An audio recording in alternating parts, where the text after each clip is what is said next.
camera a little lower. Yeah. Yes, perfectly fine, sir. Okay. So, sir, will not take time, a long time in introduction. I will take very just few lines because we are already 10 minutes late. Just 3 words, So, that is enough. yeah. So, friends, now we are having a senior faculty, another senior faculty with us, Professor Arunachalam Pitchem ji. He is right now a fellow in Indian Institute of Advanced Studies, Shimla, Himachal Pradesh. Earlier, he had been professor in Cochin University of Science and Technology, Kochi, Kerala. He is having a very long experience of teaching and research. He is having more than 80 papers published in different national and international journals. He is recipient of International Academic Excellence Award and Lifetime Achievement Awards. So, sir, now time is yours, and he is going to talk on a critical look into the Amrit Kaal Plan for attaining the status of Viksit Bharat at by 2047. So it's a very important topic these days. So, sir, now time is yours, sir. You can take up. Okay. Sir, we are having some 35 participants in this course. Okay. They are from across the country. Okay. They are representing more than 14 states. Okay. And nearly half of them are PhD degree holders, and remaining are pursuing. Okay. Few are yet to join. They are young. So, Okay. sir, now time is yours, sir. You can start. Okay. Once again, good afternoon, Professor. The Singh sir. Coordinator of HRDC, Mizoram University. My voice is, audible, or I got to? Yes, sir. Audible, sir. Audible. Sir, your camera again Okay. slipped. Audible. You are very much clear, sir. So, at the outset, let me congratulate Professor Partendu Singh for having given me this very good opportunity to talk with young, faculty members who are participating in this refresher course program in economics, commerce, and management. So, I am directly coming to the point. Since we have limited time, I want to cover maximum points which is needed for you. Uh, young faculty members, Yes, sir. uh, there was one poet in Tamil Nadu. His name is Bharadiyar. Subramania Bharadiyar. Before independence, he had stated that India is the best country in the world. India, before independence, I am telling that before independence, through his poem, he had written that India is the best country in the world. This is one statement. And another one Tamil poet, is a poet in the film industry, Kannadasan. He had written that what wealth is not available in India, why we have to depend on, or why we have to beg foreign countries for grant or technological know-how or IFDA, whatever it may be. This is given by these are the statements given by two well-known poets in Tamil Nadu. Now I'm coming to the point. One professor, her name is Professor Irma Adelman. She was working, she's from Ireland, but she was working in California University. She has published a research paper on growth centuries. Growth centuries means for 200 years. She analyzed data for 200 years in which century, which country dominated at the global level. And the period he studied from 1700 to end of 20th century. And in her research study, she had concluded that the period from 1700 to 1820, 1700 to 1820 is a period of, Dutch people, Holland people, or Netherlands people, or what one can say that. And from 1820 to 1890 is the period of, British, the Great Britain. Then from 1890 to end of the 20th century is the century of America.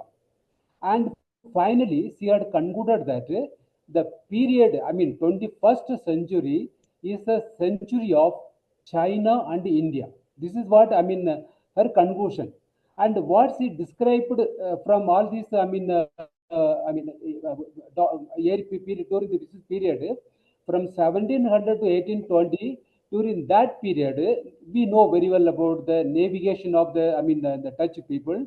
They, after discovery of, America, they migrated in large numbers to America, South Africa, and Indonesia, then Australia, then New Zealand. We know very well that New Zealand is a country of Dutch people. Later on, English people occupied their lands. Initially, the New York City also is a city of Dutch people only, and even the New Zealand, that is a province in the Holland known as Zealand. And when a large number of Dutch people migrated and settled in a new land near Australia, they called it a New Zealand. That's why we called it New Zealand. And these are the people, the Dutch people are the one who settled in, who landed in South Africa and settled in large numbers in South Africa. In fact, they are the people who introduced the apartheid system in South Africa. But later on, when British, after Dutch, colonies, British came back, followed the, Dutch people.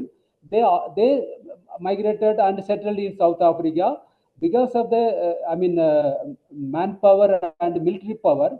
The British conquered the Dutch people in South Africa. So what happened? The Dutch people slowly migrated towards the north. From South Africa to North Africa, not North Africa, and the other than South Africa. That this is the main reason. We could see that Zambia, Zimbabwe, this type of South African countries, we could see that whenever people are coming for cricket, football games, we could see more white people. But in fact, these white people are not English people, but they are the Dutch people. Who settled initially long years back before British came to South Africa. In fact, how much influence the Dutch people had in South Africa is that the South African language, Afrikaner, they had, only spoken, it was a spoken language, no written script.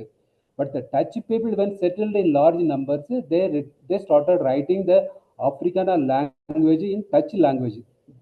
Still now, the Afrikaner language, using the Dutch script only, not English script.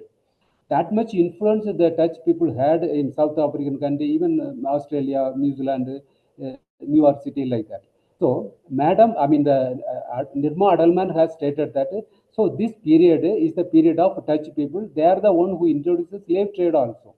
When large scale, people migrated to America and started doing agriculture, these Dutch people took a lot of African people, black African people to America and European countries to work in their agricultural field. That is the so they introduced the slave trade also.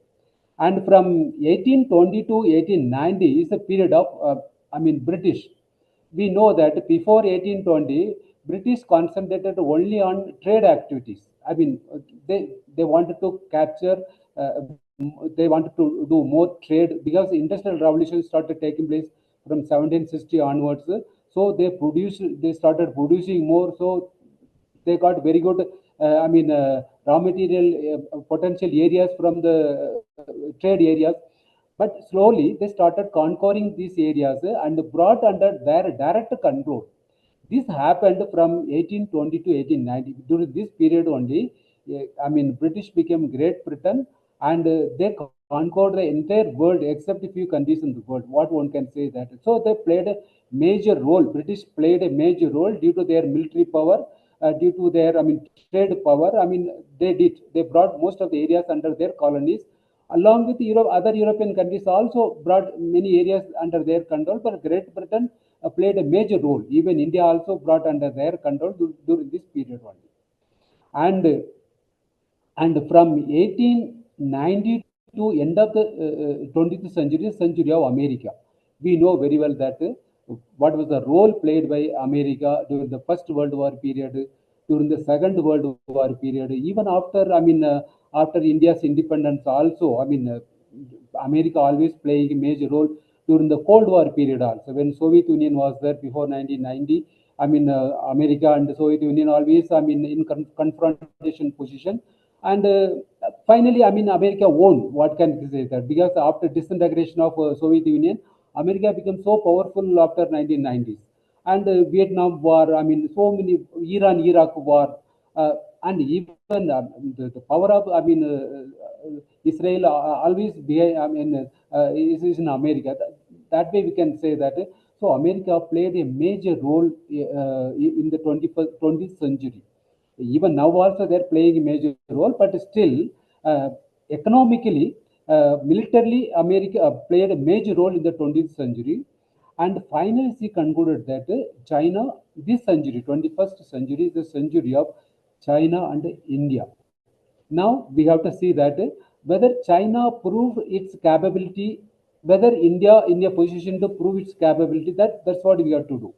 In 1950s, India got independence in 1947, China got independence in 1949. That's a 2 years difference. But in 1979, before 1979, China had all the economic problems like India.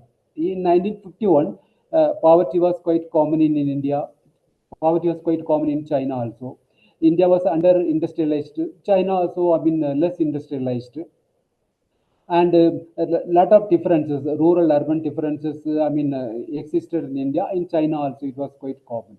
Whatever problems, economic, socio-economic problems India had in 1951, and I immediately after 1947, China also had all the economic problems. Nearly 52% of Chinese were living below the poverty line at that time, 1951. But India, 51% of Indians were living below the poverty line out of 340 million population. India had at the 340 million population at that time.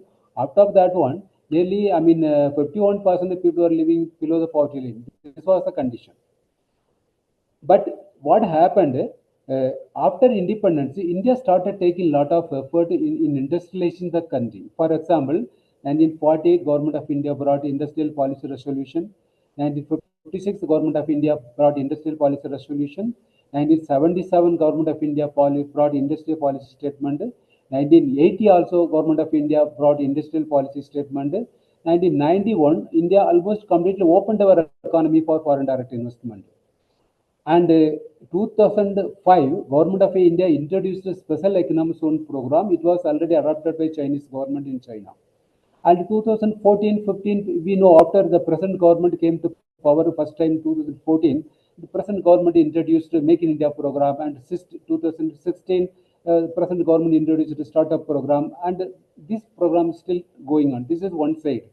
But what one can say that these industrialization programs only partially succeeded in India.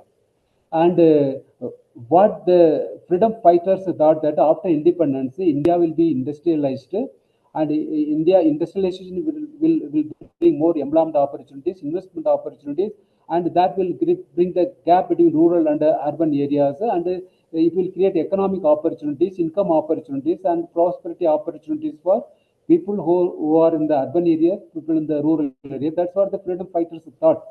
But only partially we succeeded after independence.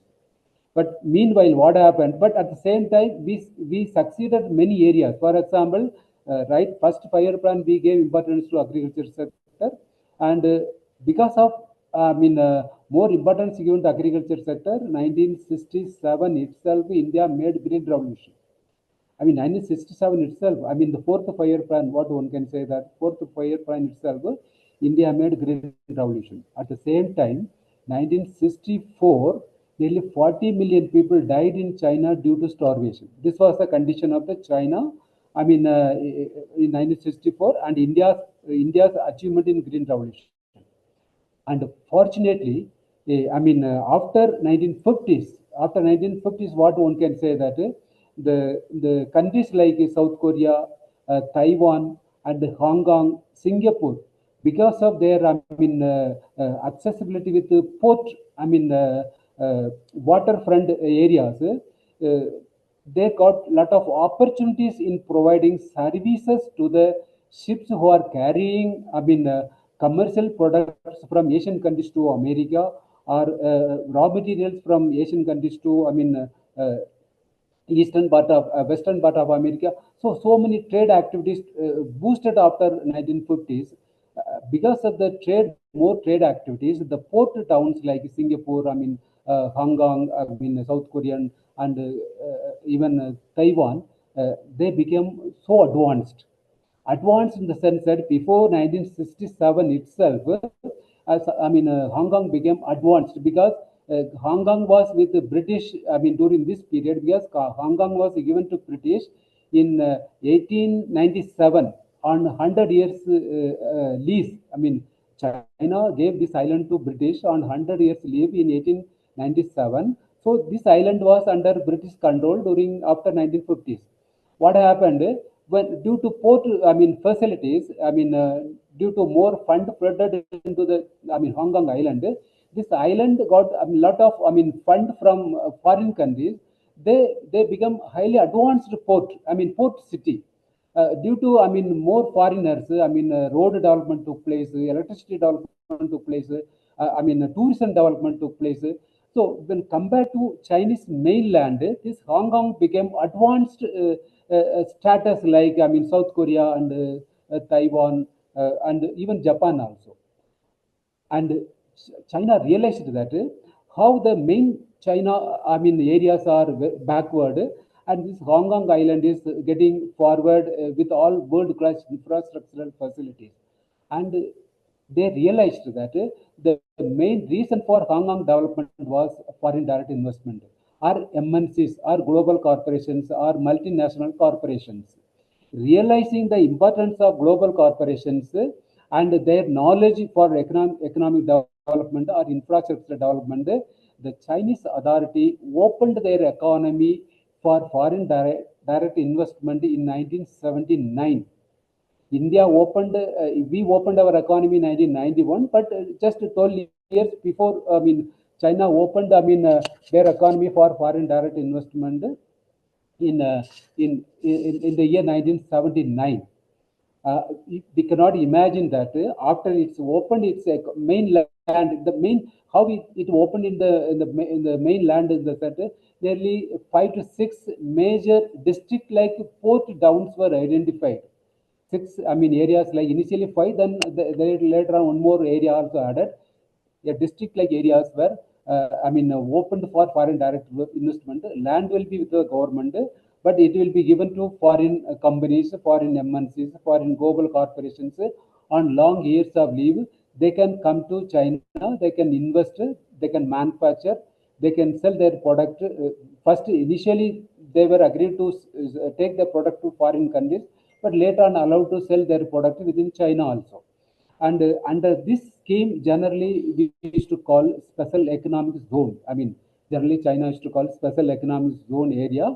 And because of this, opening of 5 major towns and one more new area, Shenzhen, Xi'an, this type of area, Macau. These are the 6 major areas were opened, and more FD flooded into Chinese economy, and the technology also came to Chinese economy. And when more FD reached China, and China started getting industrialization. China started getting industrialization in the sense that more funds were flooded into manufacturing sector. We used to call that micro, small, medium scale industries, and home-based industries. All foreign direct investment flooded into their economy, and China became a manufacturing hub at that time itself, from 1979 itself. And this type of manufacturing sector created emblematic opportunities for large millions of Chinese in Chinese land. First, in the foreign direct investment helped the Chinese economy industrialization process. Second, it created a lot of emblematic opportunity for the local people, the Chinese people. And third, it created a lot of income opportunities for the local people, for the Chinese people. And then their production increased, their productivity increased. When production increased, productivity increased, they started producing more than what is needed for their economy. So they started exporting the surplus production to the world market.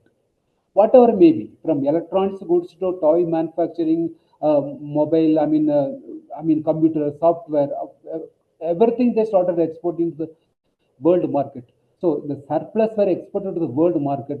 When they started exporting more to the world market, they started getting more foreign exchange reserve. Their export increased. Out of from their export, they started getting more foreign exchange reserve. We cannot imagine that China's foreign exchange reserve is around 3.3 trillion US dollars.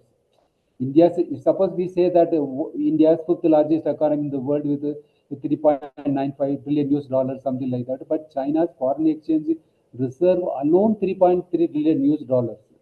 So what China did, China started investing their foreign exchange reserve in the infrastructural sectors. Road development, port development, airport development, and new city development. Schools, colleges. Whatever infrastructure development possible. China started investing the surplus foreign exchange reserve for economic development. What was the result? 1979, China opened its economy for foreign direct investment. 1994, World Bank has stated that China was a low-income economy. 1994, China was considered as a low-income economy. In 2010, China was considered as a middle-level economy. And 2017, before Corona period itself, World Bank, IMF declared that China is an advanced country. Advanced country in the sense that China's per capita GDP is around $13,000 per person. With per capita, we say that India is suppose India is 3.97 trillion US dollars. Suppose if we convert into per capita term, it's very less, maybe around $2,400 or $2,500 per person. But in China, it costs $12,000 is the basic criteria for considering a country whether it is advanced or less advanced. But Chinese per capita income was $13,000. In 2017 itself. That is why World Bank declared China as an advanced country, and China also, so started showing its power.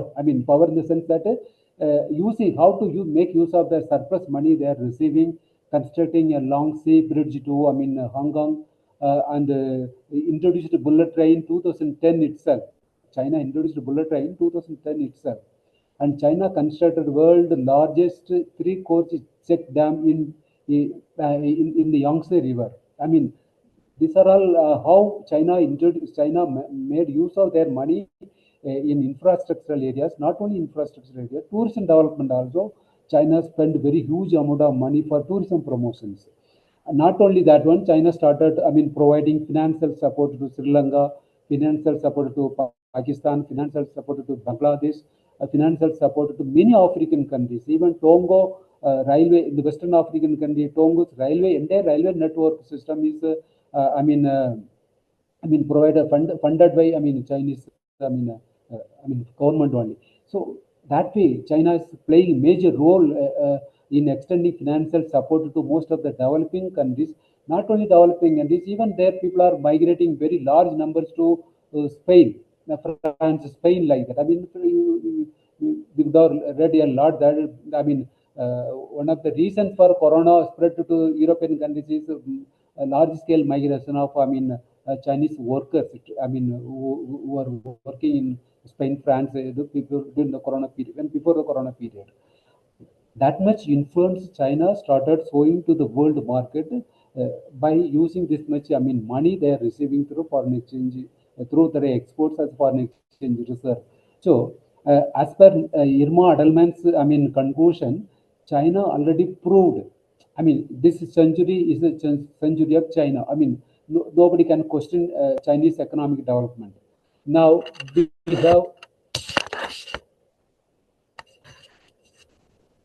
have another question. What about India? Before China opened its borders, India made green revolution in 1967. It's great achievement. India India has made white revolution. White revolution. A milk revolution. At the time of independence, India was a milk deficit country. Now India #1 milk producing country in the world. I mean, we made great achievement in the milk production. Nearly 239 million tons of milk. I mean, even the latest data is revealed. That much milk we produced is #1 country, milk producing country in the world. The egg, we are second in the world. In the case of food grains production, nearly 330 million, 30 more than 330 million tons of food grains we produce. Food grains, I mean, wheat, paddy, and all other items. In the case of horticulture items also, we made achievement. We made a lot of achievement with nearly 352 million tons of, I mean, horticulture items we produce in the world. #2 in the world with respect to, I mean, vegetables, fruits, I mean, uh, all these, I mean, flowers, whatever may be, related to horticulture, right? #2 in the world. We made great achievement in the world. And at the time of independence, average life expectancy was only around 30 to 35. I'm telling that. Now our average life expectancy increased to 70 years. We made great revolution in the life expectancy. And we brought down the infant mortality rate also. I mean, it was around 181 at the time of independence. We brought down to 24.5 at present. We made great achievement. In maternal mortality rate also, we made great achievement. Nearly, I mean, 1,000 out of 1 lakh population, I mean, maternal mortality, we brought down to nearly 90, but still the Sustainable Development Goals has a target of reaching, achieving 70, but still we have time. 2030 is the time given to India that we again the maternal mortality rate will be bring down to 70 2030. And these are all, I mean, achievements one by one. We can keep on telling that. I mean, uh, in number in the case of mobile connections, nearly 1.1 billion. I mean, population. I mean, have the mobile connections.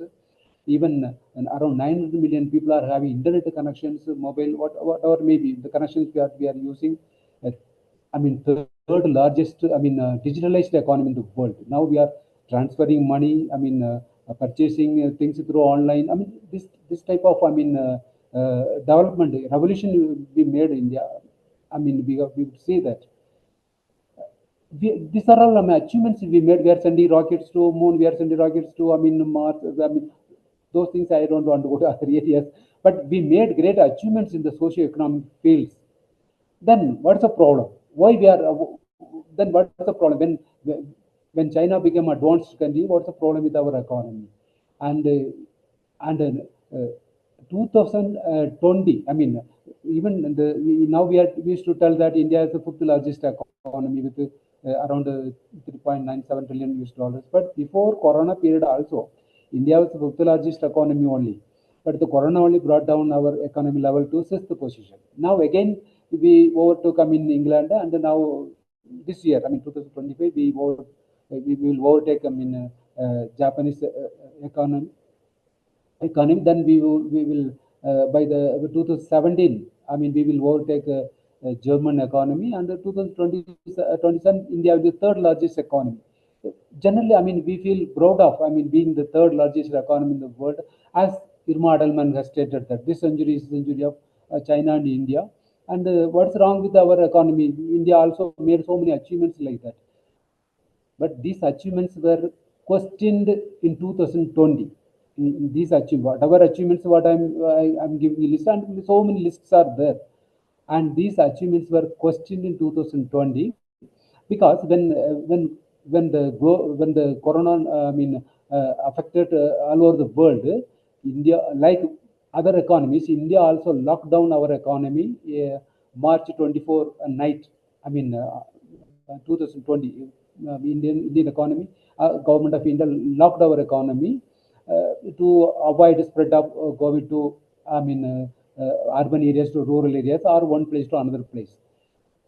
And suddenly, when government of India locked the economy in March 24 night, 2020, next day we cannot imagine that around 800 million people, around 800 million people became jobless, incomeless, or one can say that they came. I mean, they were they had no place to go. or no food to eat, or no income, no savings, and no place to go, and no saving accounts, no government, no job, no job guarantee, nothing was there. When the government of India locked, around 800 million people came to the street. I mean, as a pauper, without anything, only the dress what they wear, I mean, available for with them. This was the condition before 2020. What we are telling at that time also, we used to tell that India was fifth largest economy. India will overtake. Um, uh, I mean, uh, all these the economies like Japan, Germany, and also UK in 2050, around after 1950s, or now we have re-estimated out to 73. We will overtake, US economy also. This type of calculations we made even before Corona also. But the Corona brought the real condition of Indian economy 2020. And to make these people survive, what government of India did, the present government, Modi government announced a new scheme known as Prime Minister's Garib Kalyan Anna Yojana. Prime Minister say Garib Kalyan Anna Yojana. By providing 5 kgs of rice or 5 kgs of wheat or 1 kg of oil, 1 kg of dal through the ration shops, and this 800 million people opened the eyes of India's economic, broadness. What one can say that Modi government realized. One side we are telling that fifth largest economy, and we are giving a list of achievements government of India made for the last 70, 80 years. On the another hand, this many people are, standing in front of the ration shops for getting just 5 kgs of rice and 5 kgs of, wheat. Then what is the condition of our economy? That Modi government realized and consulted economists.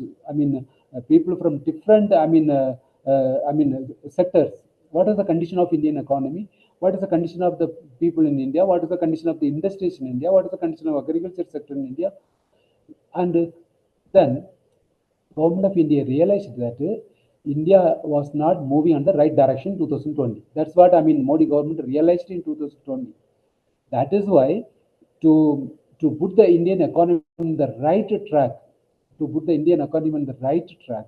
government of India introduced or came with a plan known as a Atmanirbhar Bharat program. This is uh, May 12, Government of India came with a new plan. How to resolve, India's economic problems, India's social problems, India's industrialization problems, India's rural urban problems. A concentration of wealth with a very group of people, and at that time, and so that program is known as, Atmanirbhar Bharat program. The Atmanirbhar Bharat program has 5 pillars. As Modi government often used to say that this program is based on 5 pillars. What are the pillars? Economic development, one pillar, because we have to see that always Indian economy GDP growth is much higher than unemployment rate. And today also, it was reported in the newspaper that our GDP has come down to 5.4%. But our unemployment rate is around 7.5 to 8%. But our GDP rate is less than, our unemployment rate. It is dangerous to the country. Our unemployment rate our GDP growth rate should be higher than the unemployment rate. Then only government of India can resolve the unemployment problems in India. And today it's a bad news. Anyway, whatever it may be, but government will overcome this problem shortly. So economic development, one of the pillars of Atmanirbhar Bharat program, and infrastructure development is the second important pillar of Atmanirbhar Bharat program, and technology driven system is another important pillar of Atmanirbhar Bharat program. Then vibrant demography is a fourth pillar of Atmanirbhar Bharat program. Then demand is the fifth pillar of Atmanirbhar Bharat program. These 5 pillars are the foundation. These 5 pillars are a foundation for taking Indian economy to become a powerful economy, not only on GDP growth alone, on social development, on economic development, on employment development, income development, in multi-dimensional ways. This is the scheme announced in 2020, May 12. And based on these 5 Atmanirbhar Bharat pillar program, in 2021, while presenting budget, our finance minister, then also she was the finance minister of India, Madam Nirmala Sitharaman ji came with another 6 pillars. In the already we laid 5 pillars, foundation for economic development, and she laid another 6 pillars above that one. That pillar are she classified as 6 pillars, and these 6 pillars are generally classified as health and well-being. Health and well-being one pillar, infrastructure, the investment infrastructure and financial capital one second pillar, and inclusive development for aspirational India third pillar, and invigorating the human capital another pillar, and research and development another pillar. Then the last pillar is maximum governance and minimum government. Maximum governance and minimum government. So the 2020, we had first 5 pillars in the name of Atmanirbhar Bharat program. Then Madam laid another 6 pillars above the, these 5 pillars. Then this is in 2021. And during the Independence Day, Prime Minister announced a scheme, and so far we had 5-year plans. 12 5-year plans already completed, and we can't say that the 5-year plans not achieved anything. We made great achievements through the 5-year plans, but still some of the core problems are not solved in India. Those problems, we want to solve those problems not through 5-year plans, but we need a long-term plan. That long-term plan only Government of India formulated and announced. Modi government announced during his 2021 Independence Day. He announced that that plan is known as a Amrit Kaal program. This Amrit Kaal program or Amrit Kaal plan or Amrit Kaal scheme also. This scheme is not for 5 years, for 25 years. It's not for 5 year. It is not a 5-year plan program, but 25 years. 25. Why 25 years? Because 75th years of independence only he was talking about this Amrit Kaal program. So by the time India reaches 2047, 100th years of India's independence, we should not have poverty in India, and there should not be any person living below the poverty line in India. Poverty should not be there, unemployment should not be there, and this type of rural-urban differences should not be there, malnutrition should not be there, hungry should not be there, and women empowerment should be there, and all the children who are coming out of our educational institutions, either from school level or college level or university level or research level, should get employment opportunities before completing their programs. And so through a skill development program. Generally, Government of India used to say that it is coming under skill development program, and no farmer should face the problems, marketing problems or financial support problems. Whatever problems the farmers are having at present should not be there in 2047. Considering all these aspects, the 25-year Amrit Kaal plan was drawn. Prime Minister spoke at the time of 75th years of independence, and in 2022-23 budget, Madam came with a new scheme. Amrit Kaal, that budget was based on the Amrit Kaal plan, and one of the basic idea of the Amrit Kaal plan is that we should have world-class infrastructural developments to attract foreign direct investment. Because 1991 we opened our economy for attracting more foreign direct investment like China, but unfortunately we are not able to attract FDI in the industrial sector, not only industrial sector, in agriculture sector, MNMC sector or whatever, even education sector, or even 91 we opened our economy, but still now, not many universities came to India, establishing their centers here or establish their institutions here. So we have so many hurdles on that one, and to overcome that one, and what are the conditions why we are not able to attract more foreign direct investment? The government of India realized that we have no world class infrastructure facilities. There are problems, there are bottlenecks.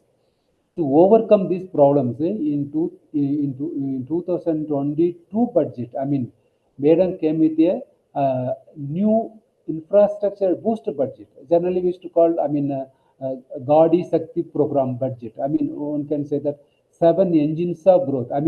If you want to have our economy, move forward for a fast development, we should have world-class infrastructure developments, not in a one sector, in all sectors.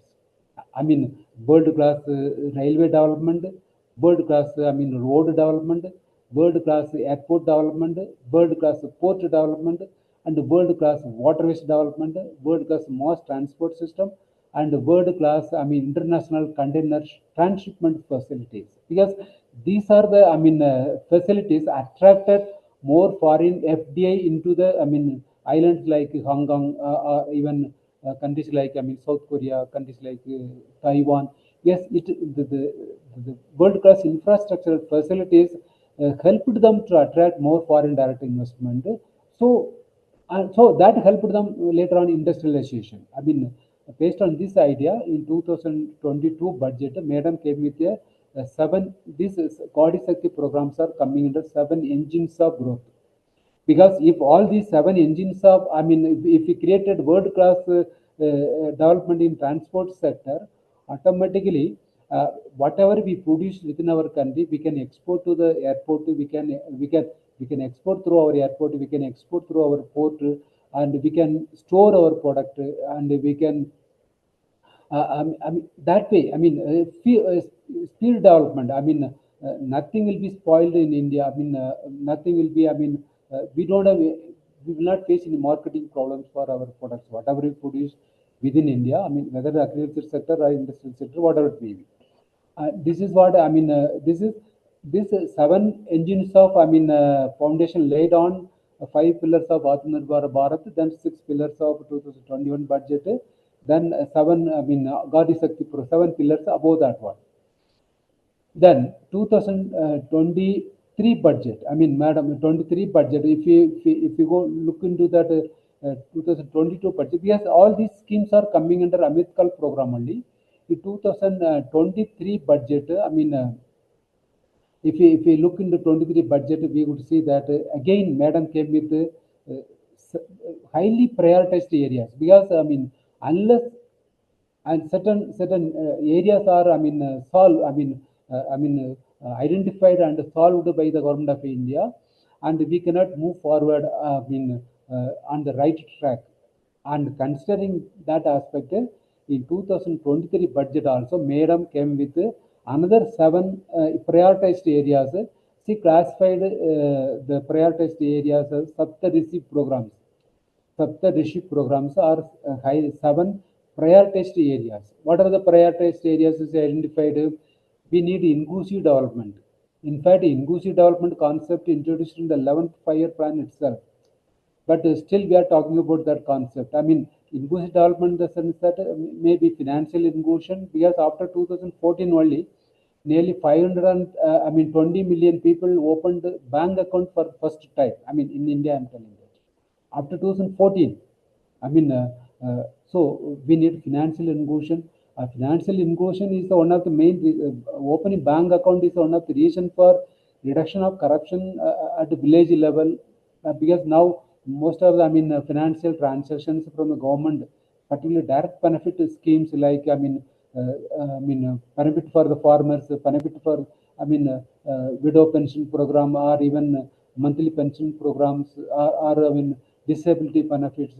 So many welfare schemes are there by the government of India.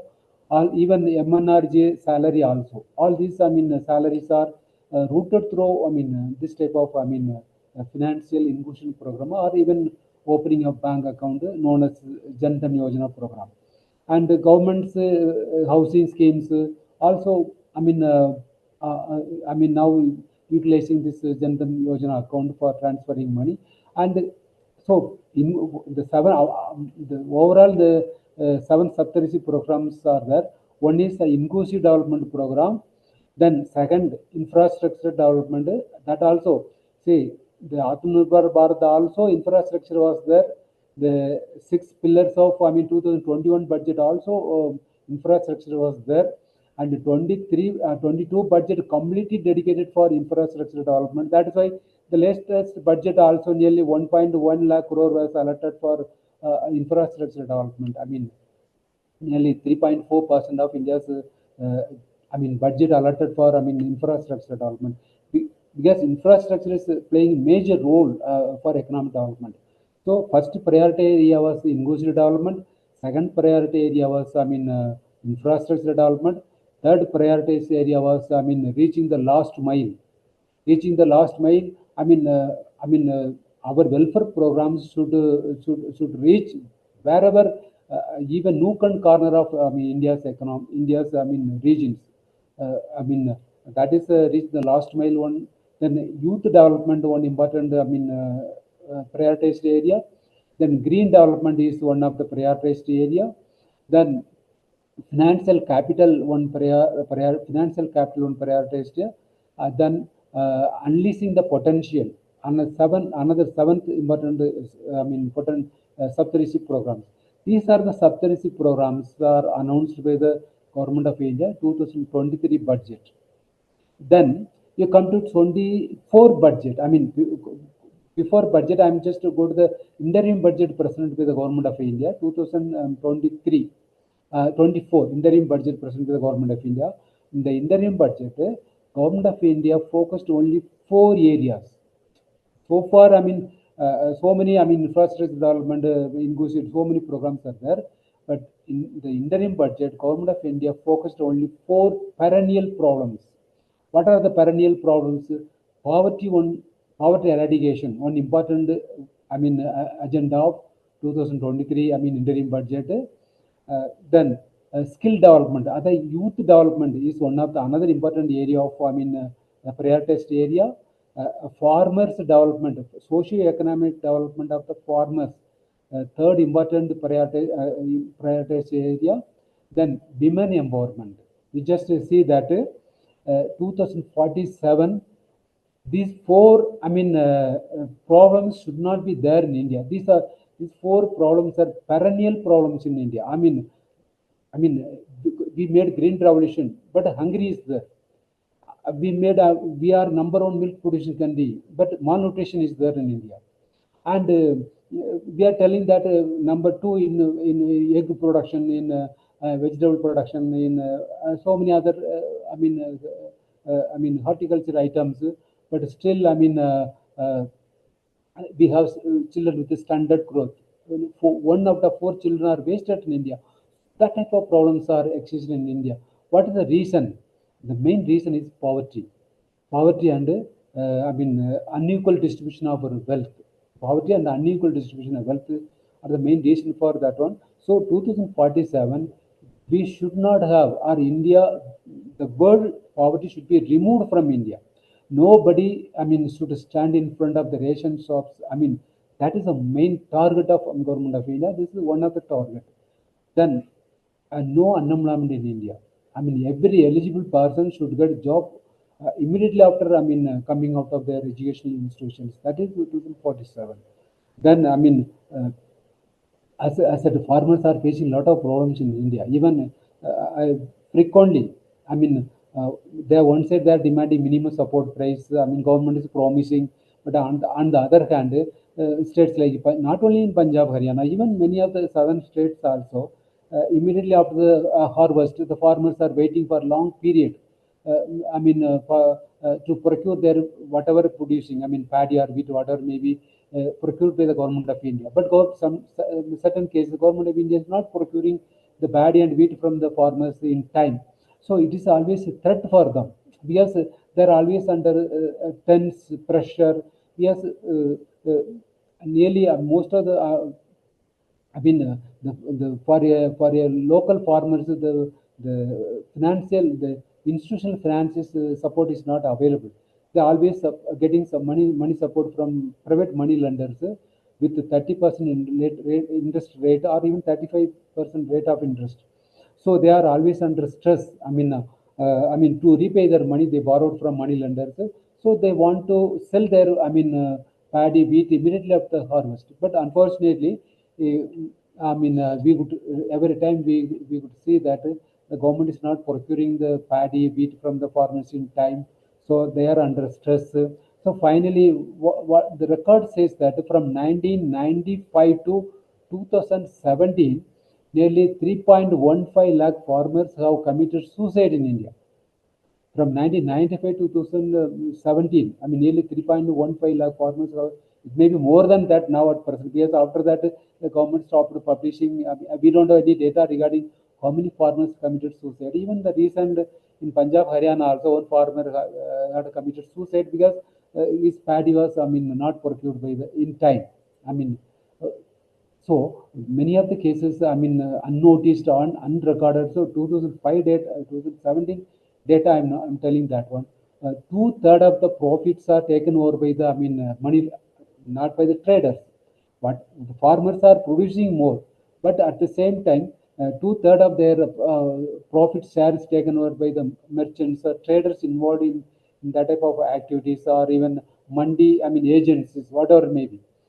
They're getting only one-third of the profit, which is not sufficient to even to carry over the agriculture in the next season. This is the condition of farmers in India.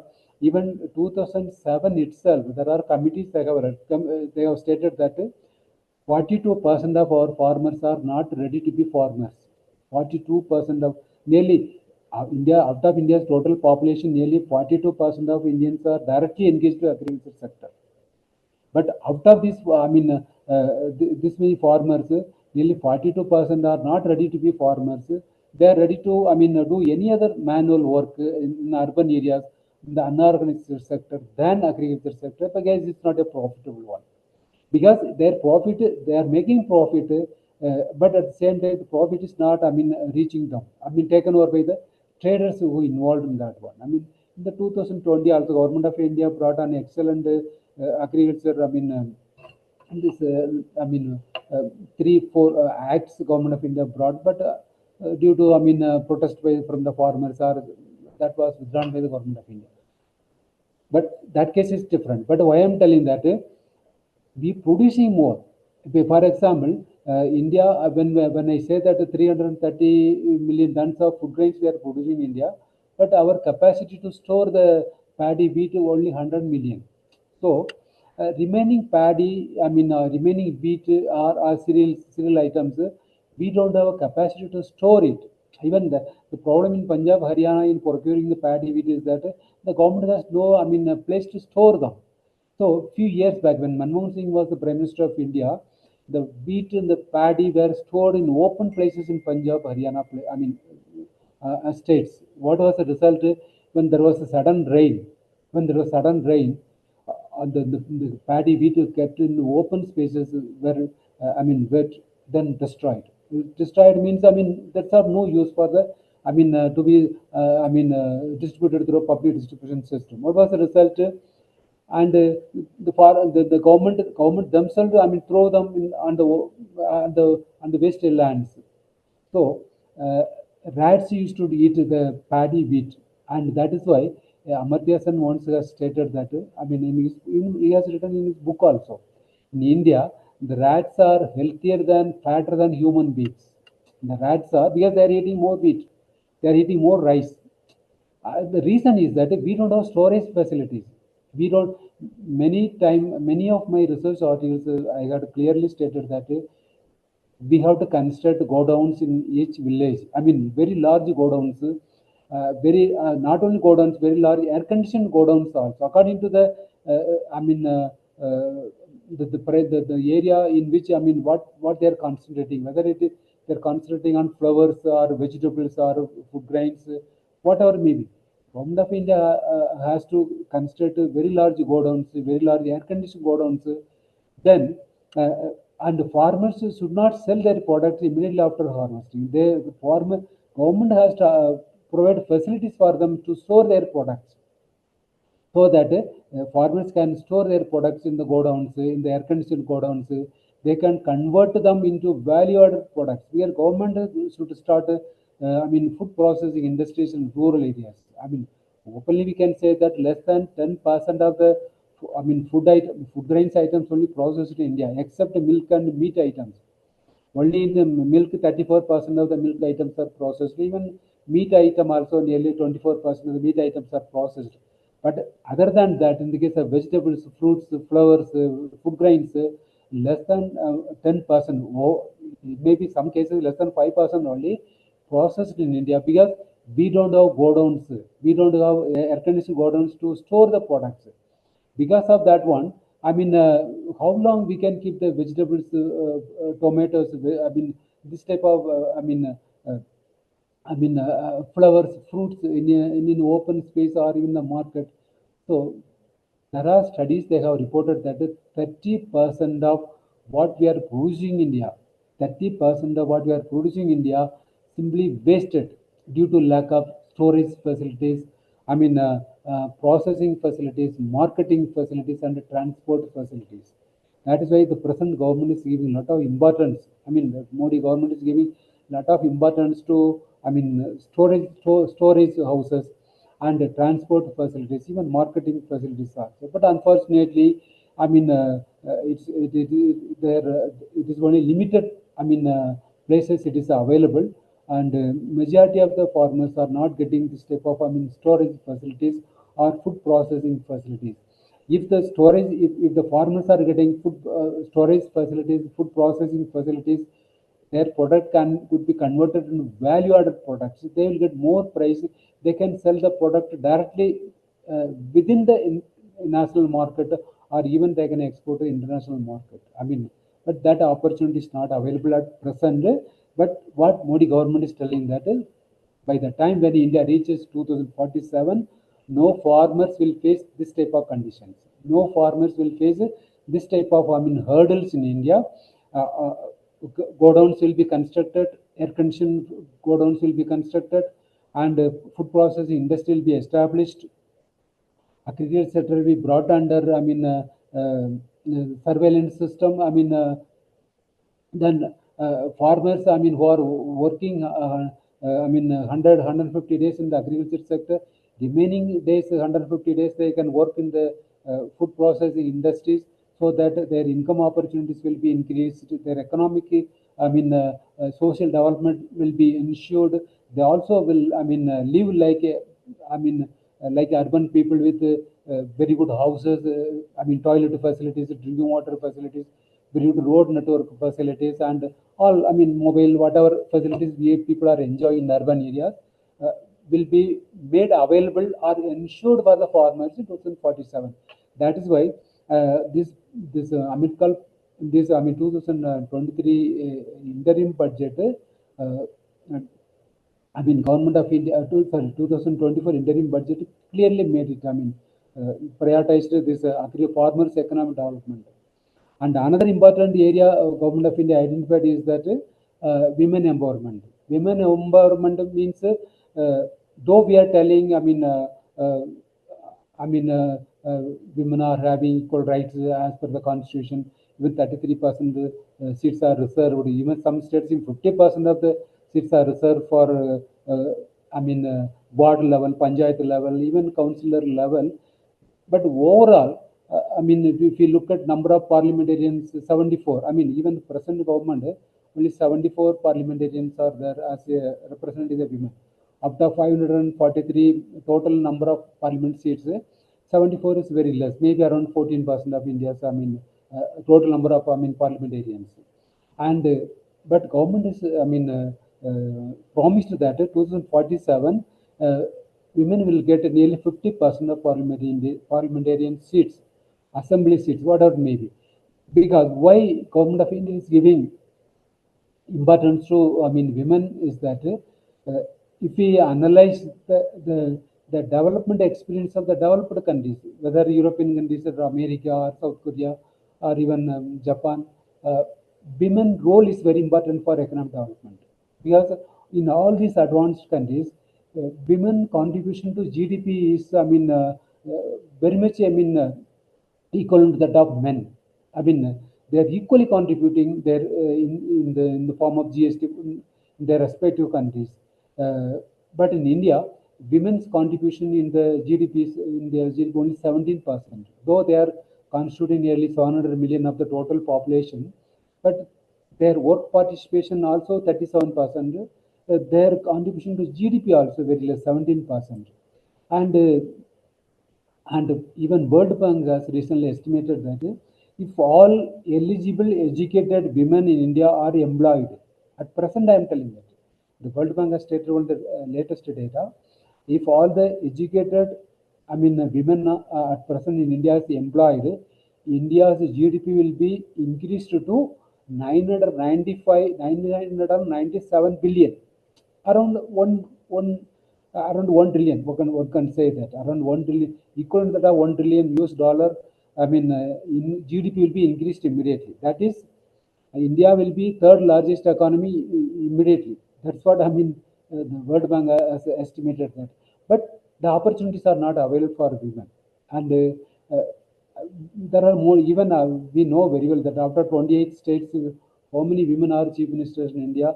We know only one lady is there, Mr. Bangal, as the chief minister of that concerned state of her own.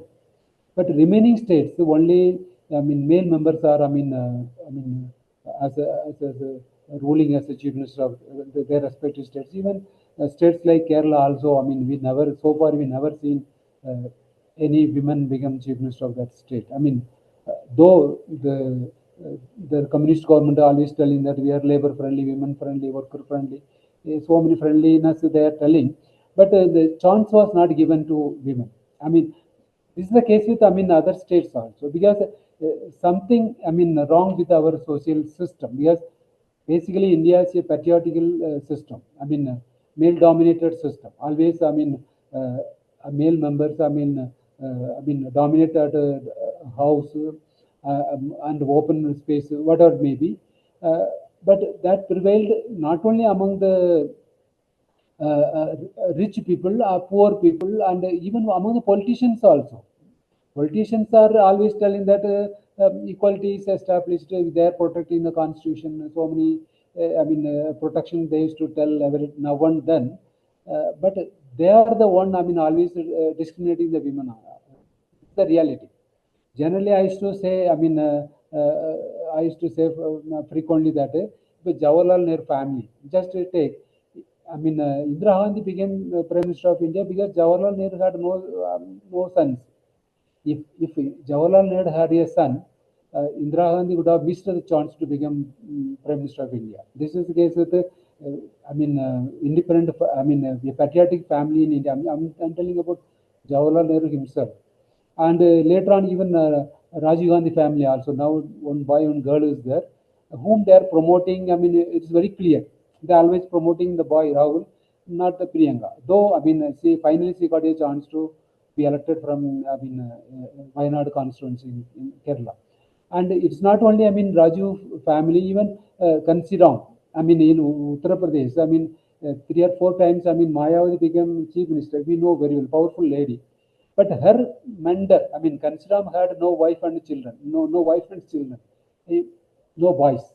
So, because he had no wife and children, he promoted Mayavadi. Later on, she became the chief minister of that state. This is another story. In Tamil Nadu also, you take the case of Tamil Nadu, Karnanidhi, he promoted his son Stalin, and he promoting his son Udayanidhi Stalin. But there is a girl in that family, but she was not given a chance. She always, playing a minor role. And even the left government, in Kerala, the Pinarayi Vijayan has a daughter, but he is giving minister post to his son-in-law. Why I am telling that? Even the only person he promoted, his wife as a chief minister is Lalu Prasad Yadav. We have to appreciate that. At least he promoted his wife as a chief minister of Bihar, Rabri Devi. And other than that, our history, what our political history telling that we follow the patriotical system. Still we have in our mind.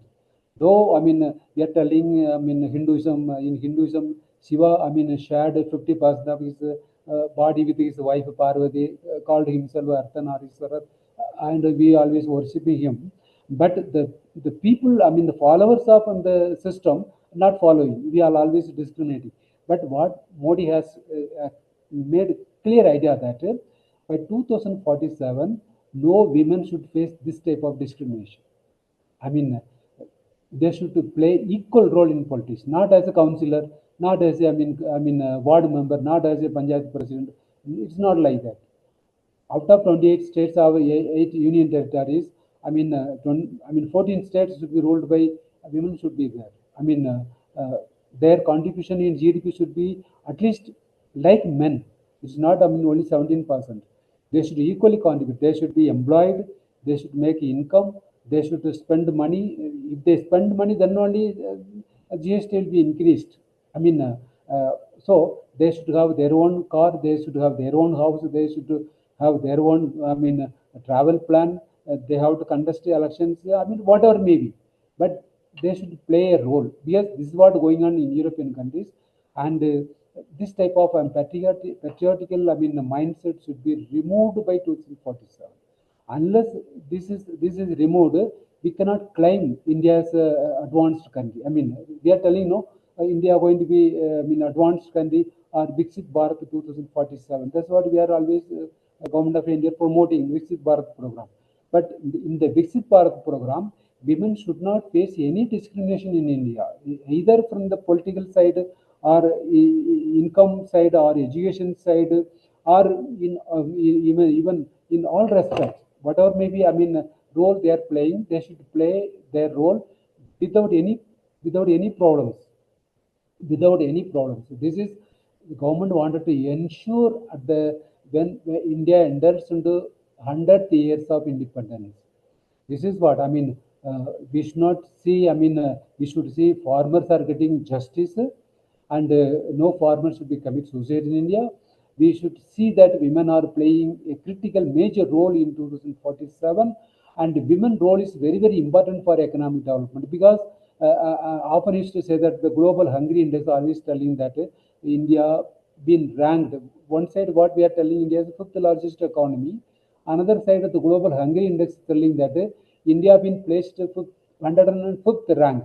India in the global hungry index, India been placed 105th rank out of 127 countries with severe, hungry, problems. Of of 27.5, severity. The hungry severeness is very high in India. And even World Bank, World Health Organization has reported that out of 5 children born in India, one is wasted in India. One is wasted in India, not died, but physically, if 5 children born in India, one child with, malnutrition, suffering from malnutrition, suffering from, stunted growth, are due to poverty and due to, hungry. And what is the result? One out of 5 children simply wasted in India, or one can say that they are not contributing anything to the economic development of India. Physically they are not, grown up. Mentally they are not grown up. With stunted growth. This is the global hungry index. They have stated that. Even the periodic labor survey in its latest report had stated that 32.5% of our children are suffering from malnutrition. This is a report, authentic report. That report had stated that even particularly when you go to rural areas, children from first, LKG to, fifth standard or eighth standard, and 32.5% of children are suffering from malnutrition. And to overcome this problem, only in 2022 budget, Government of India came with a new plan. That is, nearly 2 lakh Anganwadis will be upgraded. 2 lakh Anganwadis will be upgraded in the rural areas with, TV and other, modern teaching instruments, along with morning breakfast, lunch, and even tiffin also before they go to home. So children, when they are 3 years old, parents should then should send their children to school when they are 3 years old, so that the children will get breakfast, lunch, and tiffin in the school itself, to improve to improve their health conditions, to make them physically, mentally fit. I mean, to avoid malnutrition in India. This is one of the important condition of 2022 budget. It is there, and so if women are, I mean, employed, if women are started earning income, this type of child malnutrition, child waste could be avoided. That is what the government is here thinking, that if women are employed, women are educated, women are employed, women are started getting income, and this malnutrition, not only malnutrition, hungry can be removed, poverty can be removed, and malnutrition can be removed, even child waste also can be removed. So this women empowerment, socio-economic development of women has many dimensions to tackle many of the problems like this, and this is one of the important aspects. Then youth development. Youth development. I mean, therefore, yesterday report had stated that nearly 83% of our children are studying in degree level. I mean, degree colleges. 83%. Nearly 12% of our children are studying in university level. I mean, PG level, and but 1% only coming for, I mean, research level. But how much we are allotting for research development is only less than 0.1%. One can say that 0.7%, 0.8%. And this always reflecting in our quality of education.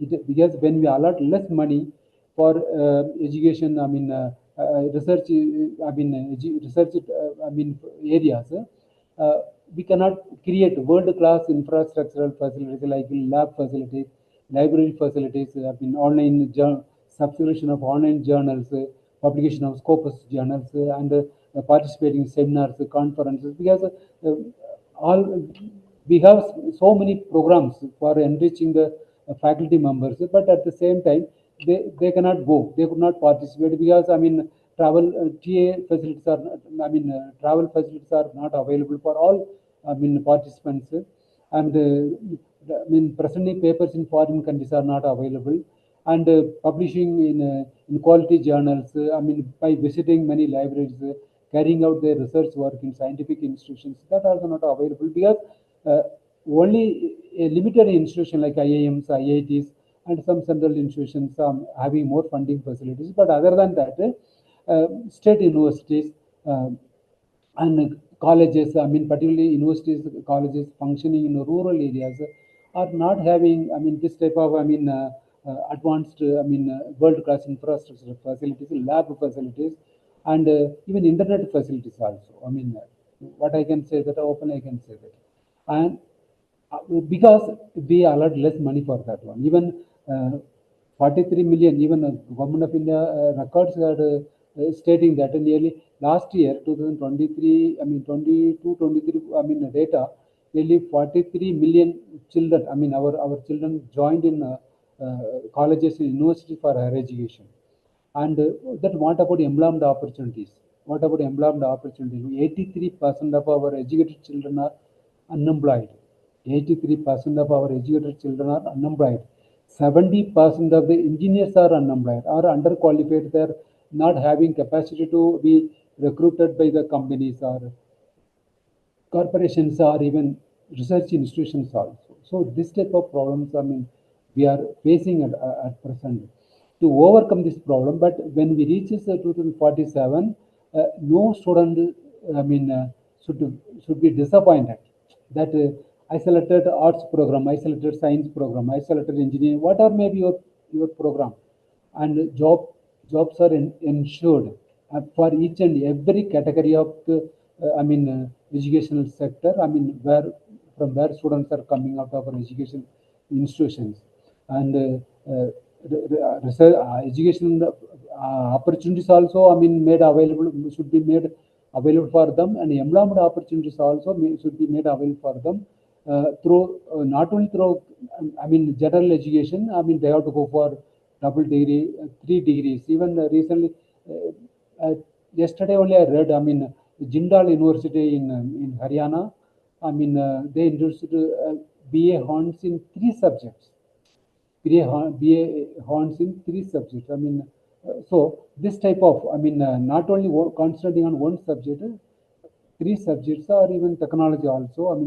Vocational training also. So it will enrich their knowledge to face the competition, or they can enter into any field of their choice. And otherwise, what will happen if one particular degree is, they concentrate only on one degree.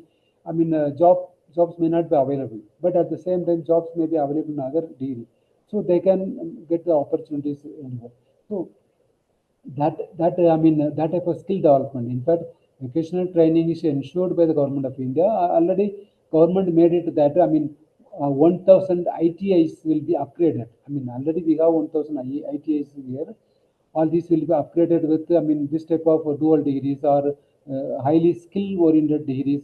And also, government of India started one India International Skill Development Center. India International Skill. In the last budget, only government of India announced, but that is, we give training to our children according to the requirements of the foreign countries. For example, our people will study what type of job opportunities are available in Australia, or even America, or Europe. Accordingly, we train our students, then send them to foreign countries. Already government of India proposed that 30. India International Skills India. A skill development center will be established in India, and so by the time 2047 comes, if you want to work within India with your capability, your skill, your degree, is well and good. Suppose if you don't want to work in India, job opportunities are available in Gulf countries, or even America, European countries, or whatever may be country available at the time. You can travel. Your job will be ensured, your income will be ensured by the government of India. So that is why the youth development or the skill development is very much ensured by the government of India in the another important area. And then one more area, as I said, that poverty. The poverty, right from India's independence, we are talking about poverty in people. One point I want to make is that, and up to up to the Ghazni Muhammad, Gori Muhammad started coming to India. India was the richest country in the world. Now we are talking about 21st century, up to uh, um, up to 10th century. What I can say, up to 10th century, India was the richest country in the world. China also, one can say that. But India, we never, recorded any poverty in India. We never recorded. India was, they had a lot of trade activities from all over the countries, from China, from Gulf countries, even European countries also. India's temples were with full of gold resources.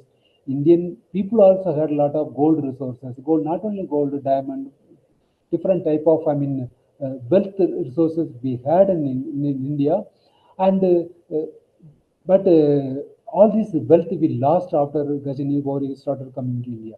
Uh, People can say that from 1175 onwards, what I can say that, yes, that period only they started coming from, Afghanistan.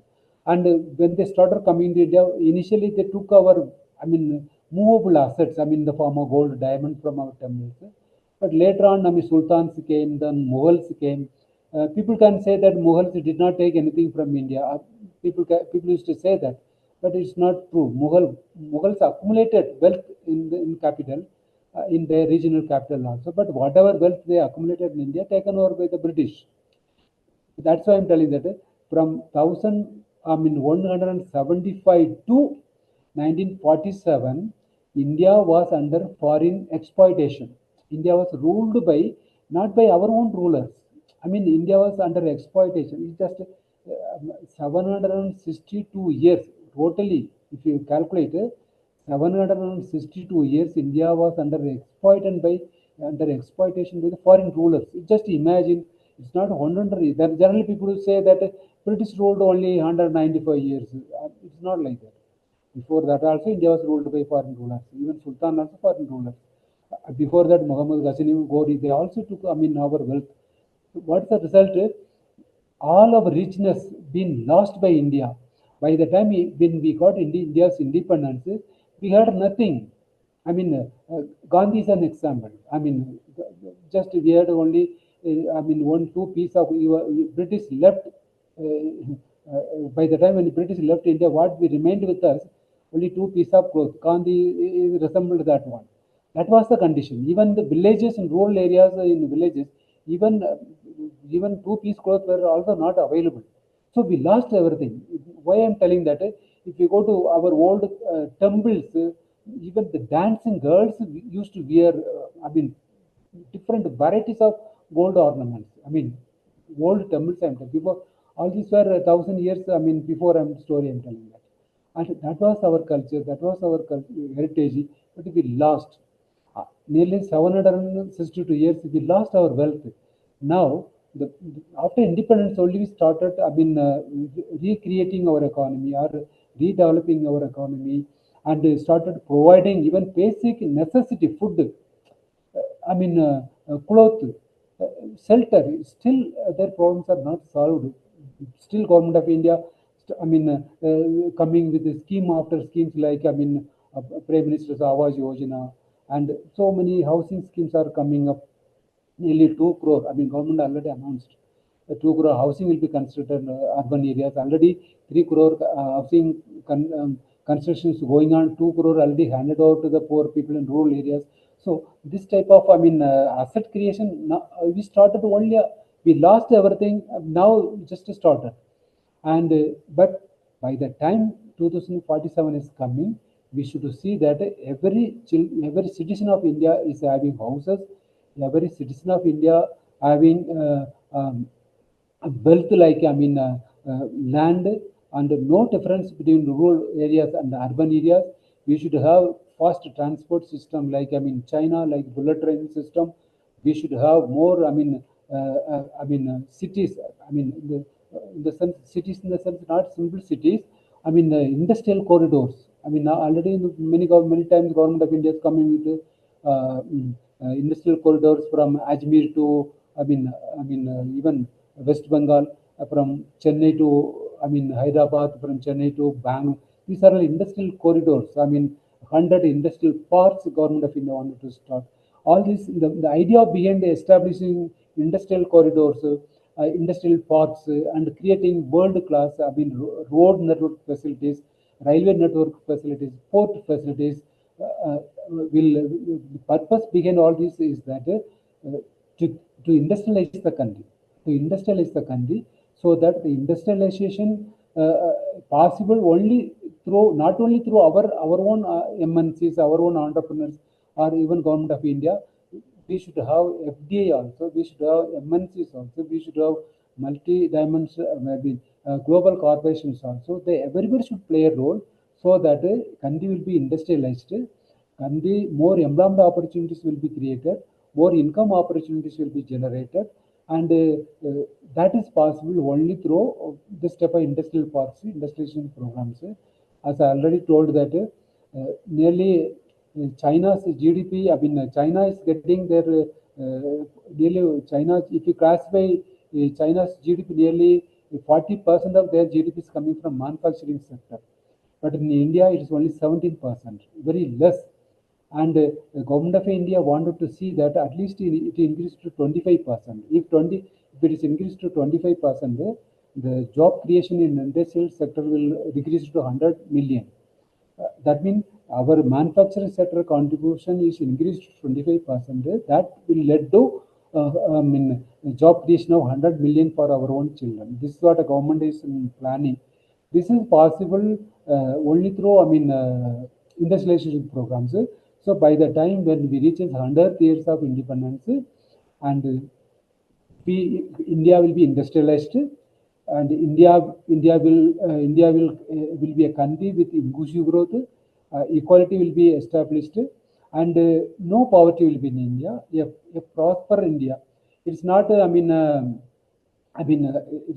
is not only, economic, GDP development alone, per capita development also will be increased, so that 2047, you people can see India, a country like China, a country like Singapore, a country like America, a country like European countries. All our cities will be, well developed with all the what type of development indexes we used to refer about European countries. These are the points I want to share with you.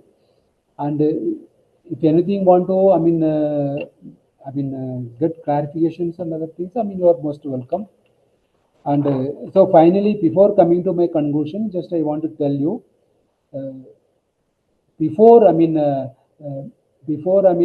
discovery of America in 1492-93 some period, European countries are agri-based economy only. Agri-based economy only. The people mainly depend on agriculture sector, fisheries sector, cattle sector. Cattle rearing sector.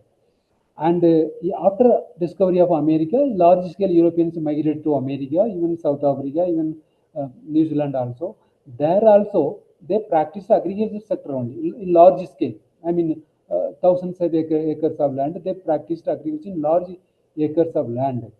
And when so initially European countries based on agriculture sector, when they migrated to America, America also agriculture sector economy, and they created surplus production. The surplus production converted into trade activities. They generated money. They invested the money in the industrial. A lot of inventions. Lot of invention took place in European countries. That invention finally ended with the Industrial Revolution. That's what happened in 1760. 1760 to 1840 is the period of Industrial Revolution in European countries. Before Industrial Revolution, almost all the countries, not only Europe, America, and all over the world, countries mainly depend on agriculture sector. And in the industrialization only created surplus employment for the people who in the agriculture sector. So people migrated from agriculture sector to industrial sector to avail the job opportunities. Then industrial sector created, other infrastructure development sectors, so schools, colleges, communication development, transport facilities, scientific development. So industrial, initially agriculture sector development, then industrial sector development, then third sector development, that is communication sector development or transport sector development, or sometimes we call it third sector development. This is the scientific process, all over the developed countries experienced. But this is the same system experienced China also. Before 1979, China also, mainly based on agriculture sector. Then industrialization took place. Then finally, communication development is now, the digitalization took place. But as far as India is concerned, before British came to India, India was agriculture economy. During the British period also, India was agriculture economy, because British did not help, did not make any attempt to make India as an industrialized country. After British left India, we took a lot of effort to make country industrialized, but then also we failed. We partially succeeded. So after independence also, India was agriculture economy, and so suddenly we opened our economy in 1991 for industrialization. Then also industrialization did not take place in India. But instead of industrialization, what happened in India? India ended with transport sector, communication sector, the revolution. That is, the India from agriculture sector to jumped into the communication sector, digitalization sector. But in between one sector is India missed. That sector is industrialization. If India is industrialized after 1991, like with China, all our unemployment problem would have been solved. This income generation, inclusive development would have been ensured. More world-class infrastructure would have facilities would have been already constructed in India. But unfortunately, India moved from agriculture sector to the communication sector, the digitalization sector. We missed the industrialization sector. Because of that one, now we have all the economic problems, social economic problems, like unemployment, poverty, unemployment, women, lack of women empowerment, like that. So present government took an initiative of industrializing the country. For industrialization, we need world-class infrastructure development. For that, government of India concentrating at present. If government succeeded in creating world-class infrastructure development within another 10 years, definitely within these 25 years, already, I mean, we have only 27 years more. By the time when India reaches 2047, India will be industrialized. India will be industrialized, and India will be in a position to resolve whatever perennial problems we have at present or we had, I mean, for after independence, and all these problems will be solved before 2047. This is what government is thinking, and for that they gave a name Viksit Bharat. That Viksit Bharat, I mean, we are expecting 2047. Now we are traveling through the Amrit Kaal Plan, plan after plan. These plan are for reaching, achieving the, I mean, Viksit Bharat 2047. This is what the, I mean, these are the points. I gave only a brief idea regarding the Viksit Bharat program. I mean, how to achieve, what are the steps taken by the government of India. And now, I mean, with this, I am concluding my talk. I am very much thankful to Professor P. Singh sir for having given me this very good opportunity, and I am very much thankful to for your patient hearing. Any clarifications, questions? Now, I mean, we have time. We can let us, I mean, discuss about that. Thank you. Thank you, sir. Thanks for your presentation, sir. We are having one or two questions. Bidu, want to take questions? Yes, sir. Welcome. Okay, sir. Okay, sir. Okay. So Bidu will be asking. He is a co-coordinator of the course, Dr. Bidu. Sir, there is only two questions. First question is from Prashant Moria, and he written, is it seems really possible if we think practically the ground reality of today's economic scenario and problems, that is it possible India become a developed nation by 2047? So, by the time when India was ruled by British, we took some initiative. Because why India was poor at the time of British? Because British looting our economy, they are taking our wealth, and so we are not able to, I mean, create. We are not able to industrialize the country. We were not able to create employment opportunity for the people. But some initiative came. That initiative later on became a movement. That movement finally ended with freedom, isn't it? So now the government realized, see how long we always talk about poverty, always talk about unemployment, always talk about hungry, always talk about, I mean, so many problems we are talking, because politicians are always, every day you open the paper, you, I mean, politicians are coming with a lot of promises. Poverty will be removed. I mean, 100 rupees, 1,000 rupees will be given, 2,000 rupees will be given. And another side, I mean, 800 million standing in front of the ration shops for getting, 5 kgs of rice. How long we keep the people like that? We should put an end for that one. The present government took an initiative like freedom movement. When at the time of, I mean, when people started fighting for against the British, whether they thought that India will get freedom, I mean, they never thought that, but they took the initiative. One day we will get it. Now the present government took an initiative. I mean, but we fixed, because this is the time. I mean, it is possible. Definitely, it is possible, because it is not 5-year term. We have enough time. I mean, to achieve the Viksit Bharat period. Nearly 20. We have nearly 27, 23 years are there. Definitely, we will achieve it. Thank you, sir. Sir, next question is from Shubhashish Mishra, and he written, we are visualizing Viksit Bharat at 2047. But can we think of corruption-free India, and how corruption is going to affect our vision of Viksit Bharat at 2047? See, as far as corruption is concerned, when Rajiv Gandhi was the Prime Minister of India, I can tell you that when Rajiv Gandhi was the Prime Minister of India, and there were reports, they have stated that 85% of the money meant for the poor people not reaching them. Because at that time, economy was not digitalized. No banking operations, I mean, money were transferred through, I mean, MLAs, MPs, collectors, tahsildars, then block development officials, then village officers, then ward members.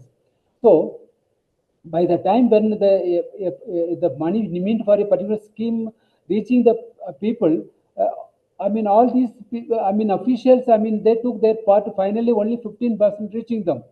This is a statement given when Rajiv Gandhi was the Prime Minister of India. But now, you take the case. I mean, if money meant for MNRG workers, MNREGA workers, if suppose they are getting per day, they're getting around 200 rupees. 10 days they are working. Suppose 2,000 rupees meant for them. This 2,000 reaching them because it's reaching there through their bank account. No bank cashier can take it or no agent can take it. I mean, nobody can take it. I mean, this money reaching them. Awas Yojana program, the housing program. I mean, suppose 3 lakhs, 2 lakhs, I mean, is given to construct a house in a rural area. The money is given 3 installments. It is reaching their account only. Nobody can take that money. We have, I mean, so I'm giving the example only. But after Jan Dhan bank account, I mean, scheme, I mean, started functioning in India, the schemes meant for the poor people reaching them. I'm telling that poor people. But still, corruption is there.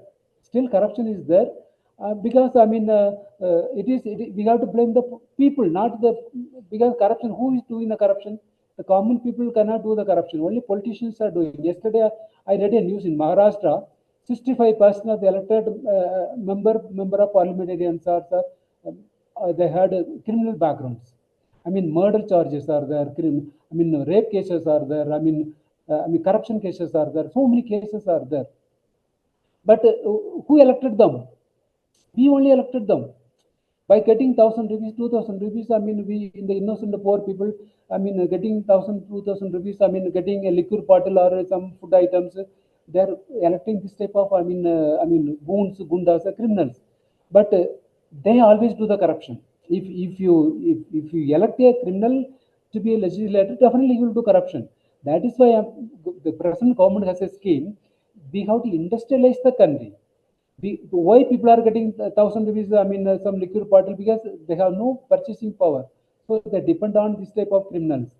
We have to ensure that every citizen is getting educational opportunity. Every citizen is getting employment opportunity. If a person is getting, for example, we faculty members are sitting here. Suppose if I give you 1,000 rupees, you vote for a particular. If I ask you to vote for a particular person, definitely you will not accept 1,000 rupees and vote for a person. But at the same time, if I ask my peon or my cook or my servant, I mean, if I give some money and vote for somebody, they will do it because they are dependent on me. But we want to ensure that we want to see that every citizen in this country is independent in the sense that through education, through employment, through income. So automatically the corruption will be reduced. Nobody will go behind this type of goons. Nobody will go behind this type of criminals. Nobody will support criminals to be elected. They elect the person who is very much dedicated for their constituents. All questions are finished. Questions are over now, sir. Now it's over to Bhartendu, sir. Yeah. Thank you, sir, for a detailed discussion on the issue. And this is already a bit late, so I will not stretch this session further. So thank you, sir, and we'll request you some other occasions also to speak on such platforms. Thank you, sir. Thanks for joining us. Welcome. Always welcome, sir. Always welcome. Thank you, sir. Okay. Thank you. Namaste, sir. Thank you. Thank you to all. Thank you, sir, for your support and cooperation. Thank you. Thank you, sir. And dear participants, now let's call it the day. A little longer today. So now tomorrow is Sunday. Enjoy your Sunday. Take rest. And Monday, be ready at 10. And we'll start sharp 10. So thank you. Thank you all.